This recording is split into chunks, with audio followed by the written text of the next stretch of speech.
the utmost respect. Today, I stand before you, not merely to present a legal argument, but to tell a human story. A story of trust, a story of sacrifice, and a story of sudden loss. Una and N.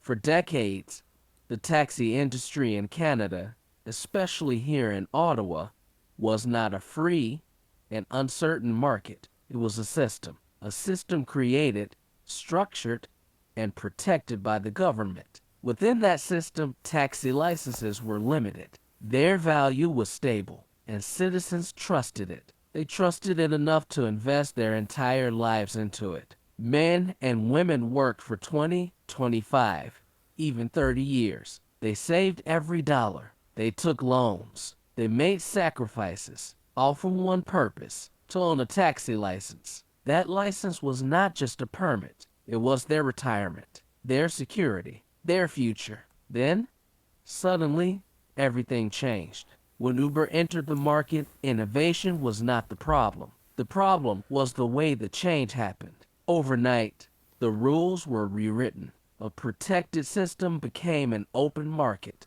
and the value of taxi licenses collapsed. In places like Montreal, licenses once worth nearly $200,000 lost most of their value. In a matter of months, lifetime investments turned into devastating losses. Your Honor, this case is not about resisting progress. It is about fairness. It is about responsibility. Taxi owners did not gamble in a free market. They invested in a system built by the government itself.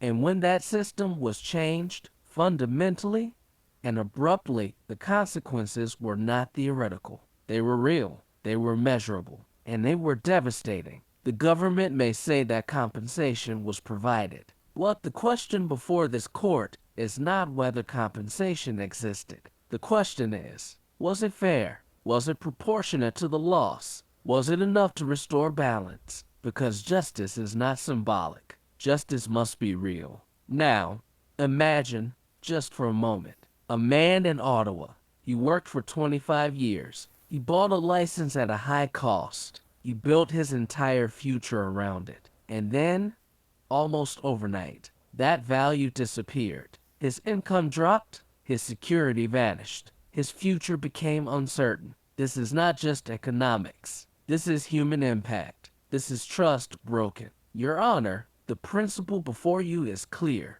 Can a government change the very system it created and leave those who trusted it to bear the loss alone? If the answer is yes, then trust in public systems becomes fragile. But if the answer is no, then justice requires action. Not symbolic action, but fair and meaningful compensation. This case will not only affect taxi owners, it will send a message across all of Canada. That trust between citizens and their government is either protected or it is not. We are not asking to stop progress. We are asking for fairness. We are asking for accountability. We are asking that those who followed the law, trusted the system, and invested their lives in it are not left alone to pay the price of change. With the highest respect, Empty Cell, Column 1, Row 1. Empty Cell,